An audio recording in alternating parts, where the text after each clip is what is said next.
Aquelas famosas prescrições de medicamentos antipertensivos, se necessário, ela é boa para quem? Será que ela é boa para o médico não ser incomodado ou para os pacientes? Acompanhe esse nosso episódio do Journal Club e você vai entender.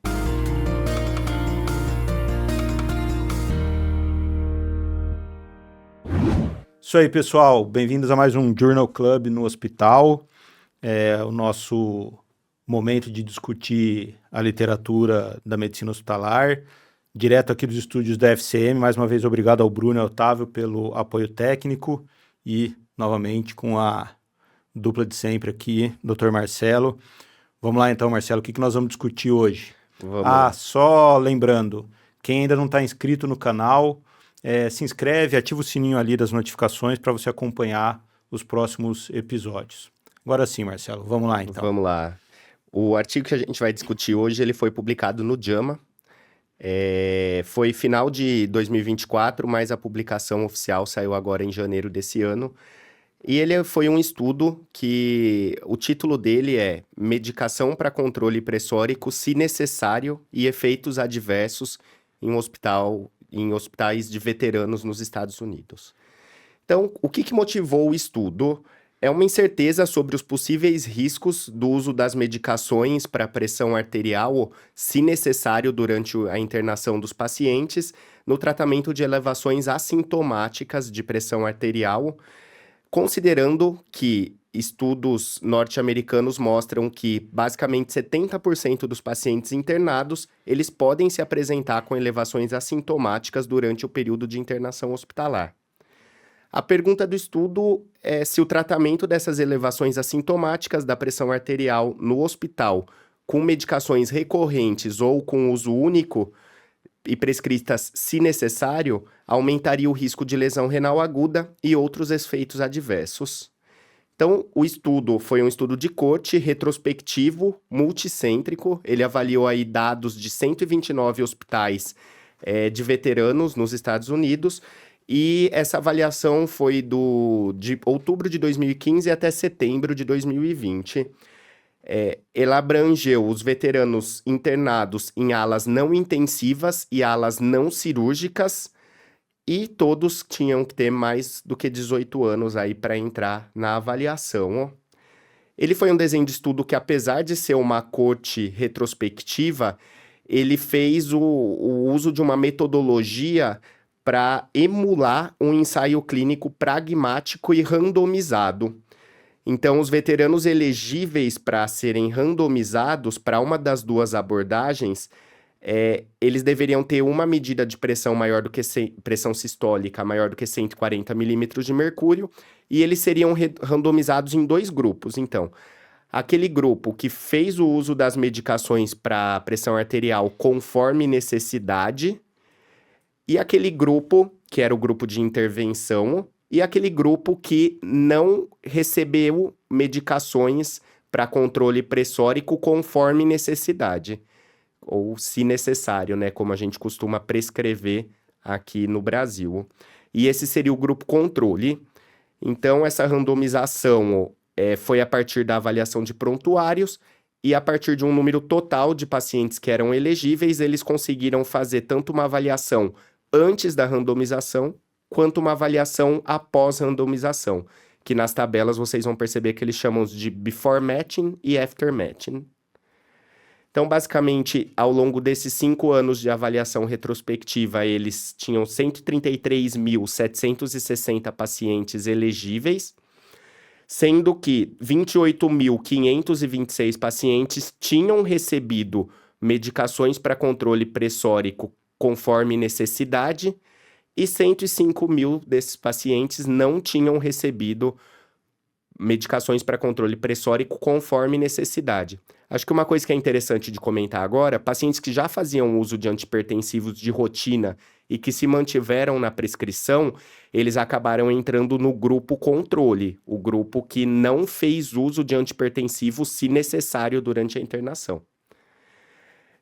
O desfecho que eles avaliaram o desfecho primário, era o tempo de início de lesão renal aguda após o primeiro uso do medicamento para controle pressórico, se necessário.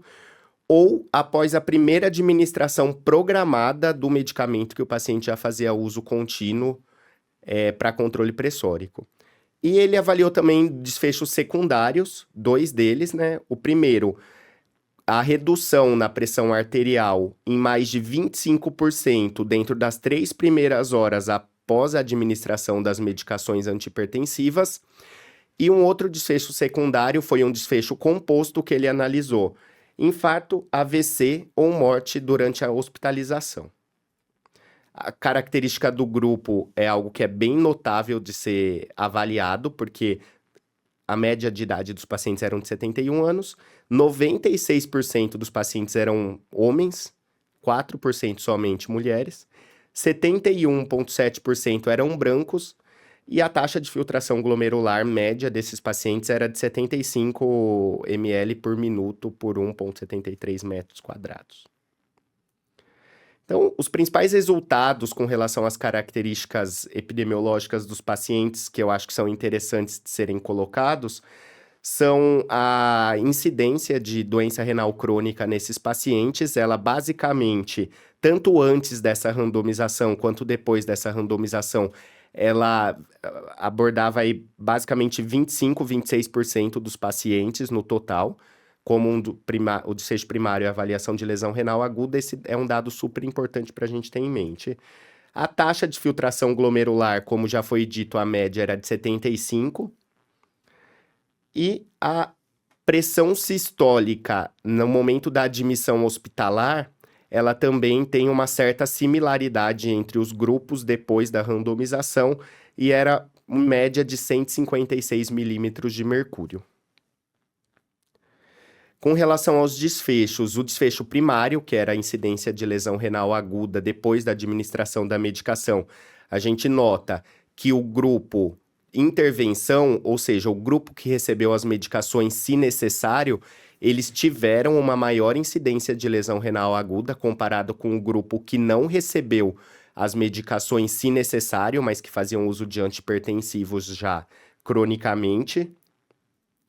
E quando a gente vai fazer a análise individual desse desfecho primário, a gente nota que tanto medicações beta-bloqueadoras quanto não beta-bloqueadores, que eram as medicações mais utilizadas ali, né?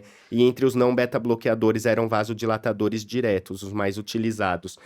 Eles estão associados com maior taxa de lesão renal aguda na administração, se necessário, e que existe uma incidência muito maior de lesão renal aguda nos pacientes que fazem uso dessas medicações de maneira endovenosa para controle pressórico.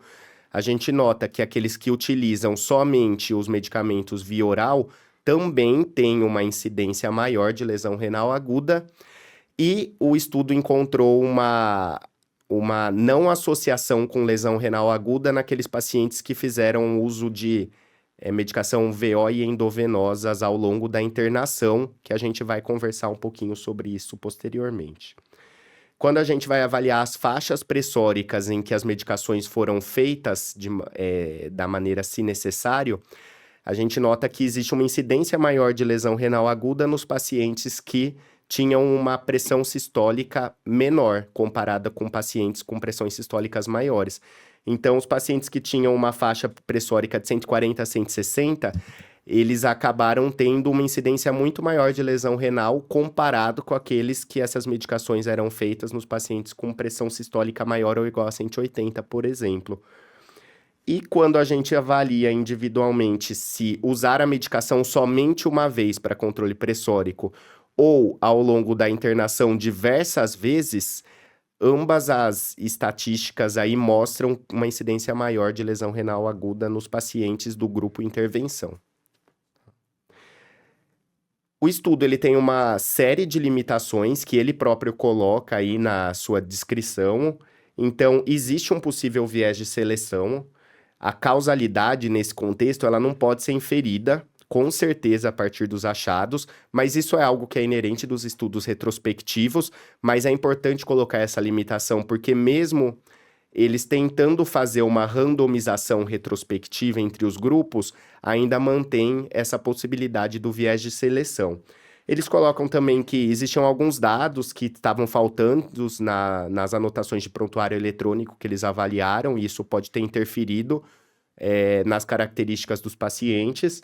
Os pacientes, eles podem ter tido sintomas que justificassem uma queda mais abrupta da pressão arterial e que não estavam relatados no prontuário. Então, um viés de avaliação de dados aí. Existe a possibilidade dos pacientes terem indicação de fazer medicações, principalmente beta-bloqueadores, para outras situações clínicas que eles fazem uso rotineiro nos Estados Unidos, por exemplo, arritmias cardíacas, síndrome de abstinência alcoólica, e que não estavam anotadas no prontuário, e esses pacientes acabaram entrando nesse grupo do uso do antihipertensivo se necessário. E também eles colocam que existem dados limitados sobre as causas que poderiam interferir na pressão arterial. Então, eles não sabem se o paciente estava fazendo um pico pressórico porque estava com dor ou porque estava passando por alguma situação de estresse, de ansiedade, de algum abalo emocional. Então, eles não conseguem fazer essa diferenciação da causa dessa elevação pressórica isolada ao longo da internação do paciente. E uma coisa importante que eles, um dado importante que eles colocam é que é um estudo que é 96% de homens, então a gente não consegue fazer uma transposição da avaliação desses dados para pacientes com outras características. Então, pacientes do sexo feminino, pacientes mais jovens, e eles colocam até, inclusive, a característica dos pacientes serem veteranos de guerra, né? E que isso também pode ser um fator limitante para transpor a análise dos dados para outros pacientes. Como conclusão desse estudo, então, nesta corte de veteranos hospitalizados nas unidades clínicas que não tinham indicação para redução aguda da pressão arterial e também que não foram submetidos a nenhum procedimento cirúrgico durante a hospitalização, o uso dos medicamentos para controle da pressão conforme necessário para essas elevações assintomáticos foi associado a uma maior taxa de lesão renal aguda, a uma queda rápida na pressão arterial, infarto do miocárdio, acidente vascular cerebral e morte, que são os desfechos secundários que já a gente vai voltar para comentar também. Isso aí, maravilha. Eu acho que você já foi, durante a apresentação, comentando um pouco em relação à parte estatística, acho que é o desenho do estudo, que de maneira geral ele é um estudo retrospectivo e ele tem todas as vantagens e desvantagens, né, de um estudo retrospectivo, principalmente isso que você comentou a gente usa um estudo retrospectivo para entender se tem uma associação, mas você colocou muito bem que não dá para inferir exatamente a causalidade de uma coisa com a outra, né? Acho que o que ele tem de diferente um pouco é essa questão dele tentar emular um trial e dele fazer esse matching da população, né? Porque ele tinha uma população que recebia droga se necessário, que eram 20 e poucos mil, e tinham 100 e tantos mil que não recebiam, né? Então, eu acho que isso é uma coisa, não sei se passou alguma coisa ainda que você queria comentar em relação a essa parte do desenho do estudo, o que você achou? Eu acho que tem essa questão de tentar emular um ensaio clínico, deve ter sido extremamente trabalhosa, porque quando a gente vai ver pormenorizadamente as tabelas, a gente nota que realmente eles conseguiram criar dois grupos de avaliação com características semelhantes. Então, tanto em idade quanto em comorbidades, tanto em desfechos hospitalares e outras avaliações demográficas. E eu acho que a intenção foi no contexto de tentar tirar uma série de vieses por conta da diferença bem significativa de N que tinha entre os dois grupos. E eu acho que é um trabalho espetacular nesse contexto. Consegue tirar um monte de viés, mas também surgem alguns questionamentos e aqueles que ficaram de fora? Será que teve esse viés de seleção mesmo? Eles selecionaram um perfil de pacientes que, do ponto de vista demográfico e de comorbidades, tinha as mesmas características, mas será que isso não influenciaria no resultado final também? Eu acho que são muitas perguntas que se abrem aí. e que eles usaram métodos estatísticos bem complexos para fazer as avaliações, tentando minimizar o máximo possível. Mas que a gente, eu imagino, né, que se para fazer um trial prospectivo já é difícil você conseguir excluir os vieses de seleção quando você vai randomizar os pacientes, para você fazer algo retrospectivo a partir de análise de prontuário deve ser ainda mais complexo e podem existir várias lacunas aí no processo. Não deixa de ser um viés do estudo ou uma coisa para a gente prestar atenção, mas mesmo quando a gente vê os grupos, o grupo inteiro e depois o grupo que foi selecionado para análise, os resultados, eles aparentemente se mantêm os mesmos, independente se você usasse o grupo todo ou esse grupo que foi selecionado para, como se diz, dar o match com o grupo que usou o medicamento, né? Eu queria só fazer até alguns comentários em relação a esse desfecho primário. Primeiro, aquele ponto que você comentou, né? Tem um achado ali do grupo que usou droga endovenosa mais droga via oral que teve um resultado que a gente não esperava e o autor não consegue explicar o porquê e a gente também não tem nenhuma grande hipótese para por que aquilo ali tenha acontecido, né? Então, se espera que ele mantivesse um desfecho desfavorável, igual o paciente que usou só EV ou só via oral, mas ele, por algum motivo, ele tem um desfecho neutro ali, né? Eu acho que um outro comentário que é importante fazer, quanto mais baixa a pressão basal em que a gente administrou o antipertensivo, maior o risco dele fazer uma injúria renal aguda. Então, isso leva a gente para uma questão de provavelmente a causa é por hipoperfusão, é por uma queda para um nível pressórico inadequado para perfusão orgânica, principalmente para perfusão renal, né? Quando a gente pega os pacientes que têm ali PA sistólica acima de 180, ele ainda assim tem um desfecho desfavorável, mas é numa proporção menor, né? E uma outra coisa que eu acho que é importante chamar atenção é que mesmo os pacientes que receberam uma única vez essa medicação, se necessário, ainda assim eles tiveram um desfecho pior. Então, não precisa ser uma coisa recorrente. O fato de ter usado uma vez o antipertensivo, se necessário, já foi suficiente para ele ter uma maior incidência de lesão renal aguda, né? Então, eu acho que isso foi uma coisa que chamou atenção. A gente tem mais uma tabela que mostra esses outros desfechos que você colocou na conclusão, que são os desfechos secundários, né? Mostra pra gente o que tem de diferente aí, o que você achou. Tá.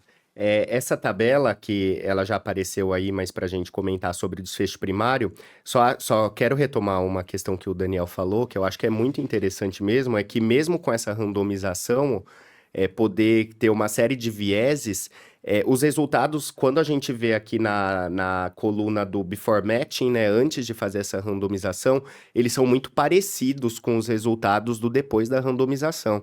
Então, eu acho que esse é um ponto positivo de eles terem feito para mostrar, porque talvez se eles não tivessem feito essa randomização, viessem críticas de que os grupos eram muito diferentes, entre outras questões aí da metodologia. Mas ele consegue mostrar que realmente são resultados bastante parecidos e que todos eles apontam para o mesmo caminho, de que o uso das medicações, se necessário, tem um impacto negativo tanto no desfecho da lesão renal e nos desfechos secundários, né?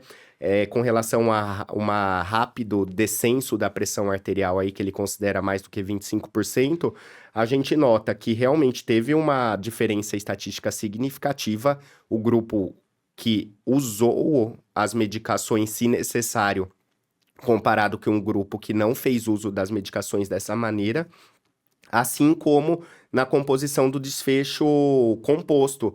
Só para lembrar, a gente trabalha com desfecho composto quando a expectativa que a gente tem antes de começar o estudo é que os valores que a gente vai encontrar daquele desfecho e mesmo o número de pessoas que tenham tido aquele desfecho é muito pequeno. Então, a gente acaba fazendo a análise de 2 ou mais desfechos associadamente, que seria o desfecho composto, para aumentar a nossa significância estatística.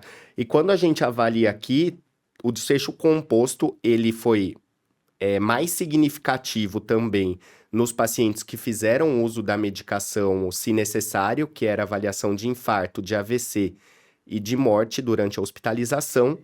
Mas quando ele coloca, como ele coloca aí embaixo, no final da tabela, individualmente a gente nota que esses desfechos também tiveram significância com pior desfecho, maior número de infarto, maior número de AVC e maior número de mortes durante a hospitalização nesse perfil de pacientes que usaram essas medicações se necessário. Então é isso, né? Mesmo que ele não tivesse feito análise de desfecho composto, se ele tivesse analisado uma por uma, né? Então, infarto, AVC e óbito, teria dado significância estatística, mas teve essa opção inicial antes de fazer a análise dos dados por um desfecho composto. E aí acho que ele tenta mostrar um pouco isso, né? Assim, a correlação entre você ter uma queda rápida da pressão e você ter eventos que estão associados à hipoperfusão, que é o caso de isquemia miocárdica e cerebral, né? Então, a gente já tem uma série de estudos prévios que mostram, que levam para esse caminho. A maioria deles também são estudos observacionais, retrospectivos. Ano passado, acho que teve o primeiro artigo que o primeiro consenso ou recomendação, que é uma recomendação da Sociedade Americana de como lidar, né, com a hipertensão aguda no paciente internado. Inclusive, tem um dos nossos episódios do Journal Club que tem essa discussão em relação a esse material, né, do ano passado. Mas eu acho que é um achado que vai no mesmo sentido do que a gente tinha antes, né? E aí, com esse dado agora, mostrando objetivamente, o que a gente já costuma ver pelas enfermarias, né? O que você leva desse trabalho aí? Eu acho que é interessante porque sempre que a gente vai escolher algum artigo para discutir aqui no Journal Club, a gente dá preferência, obviamente, para os artigos que têm a ver com o trabalho do hospitalista, em enfermarias, UTIs, pronto-socorros. E eu fiquei assustado quando eu li esse artigo, né? Eu até comentei com alguns residentes hoje lá na enfermaria que eu não imaginava que era tão significativo o número de prescrições de medicações, se necessário, ainda mais medicações antihipertensivas, né? Para pacientes internados em enfermarias não cirúrgicas lá nos Estados Unidos. Que não é, pelo menos nos lugares onde eu trabalho atualmente, não tem essa prática tão recorrente assim. E eu acho que esse estudo é incrível nesse contexto, porque acaba tirando um pouco a gente também da nossa zona de conforto de trabalho para entender que existe muita coisa aí em hospitais que não necessariamente, que ainda são recorrentemente realizadas, e ele vem num sentido de falar, olha, pessoal, isso não é bom para os pacientes, que eu acho que dialoga um pouquinho com a nossa chamada aí pro episódio. E ele mesmo coloca no artigo, ele fala que essa opção de se prescrever medicações se necessárias é uma opção para conforto do médico, porque quando a equipe de enfermagem vai fazer os sinais vitais e nota que tem alguma alteração pressórica, geralmente vai questionar o médico se vai fazer alguma medicação, e que isso se torna recorrente nas enfermarias justamente para não ter esse incômodo, vamos dizer, do profissional médico em ter que ficar avaliando pressão do paciente a todo momento. Eu acho particularmente isso muito complexo, né? Eu acho polêmico, vamos dizer. E algo que na prática médica, na nossa prática clínica, que eu acho que aponta para instituição de situações cada vez mais frequentes, é notar que existir a presença de um médico hospitalista clínico em enfermarias cirúrgicas e algumas não cirúrgicas, inclusive, pode diminuir o impacto desse tipo de prescrição, né? A gente tá atuando aí em enfermaria de ortopedia, de vascular, e a gente de neurocirurgia, e são todas enfermarias que a presença do clínico ali já tira esse impacto da medicação, se necessário.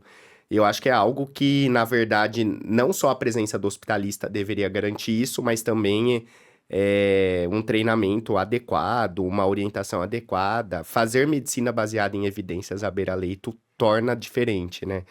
Porque lesão renal aguda, que é o principal desfecho encontrado, aumenta tempo de hospitalização, aumenta a possibilidade de ter que ter medidas intervencionistas invasivas, com passagem de catéteres de diálise, entre outras situações.